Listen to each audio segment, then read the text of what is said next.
ЦСКА победи Светкавица с 3-0 в последния матч от 23-я кръг на Виктория футболно първенство. Победата на армейците им възстанови преднината от 6 точки пред втория Лудогорец във временното класиране. Матчът започна кошмарно за последния в А-група. Още в 6-та минута вратарят на Светкавица Иван Георгиев получи директен червен картон за игра с ръка извън наказателното поле. Антон Караченаков отбеляза първото попадение за ЦСКА от последвалия пряк свободен удар с четвъртия си гол за сезона, всичките вкарани през пролетта. В 39-та минута отново от фал. Този път Борис Галчев направи 2-0 с първото си попадение за настоящия шампионат. Моменти след това дебютен гол за армейците реализира и румънеца Георгиян Паун. Има още много мачове. Много мачове. Нивата е дълга за орание, ако мога така да се изразя, нали?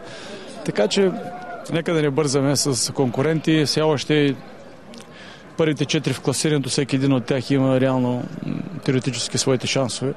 Но ние играем мач за мач и търсим победа всеки един мач, пък накрая ще видим къде сме. Да, водим, трябва да удържим. След като не взимаме точки, всеки изминал кръг, шансовете ни намаляват, но всеки матч ще играем каквото може да вземем, пък накрая ще си покаже.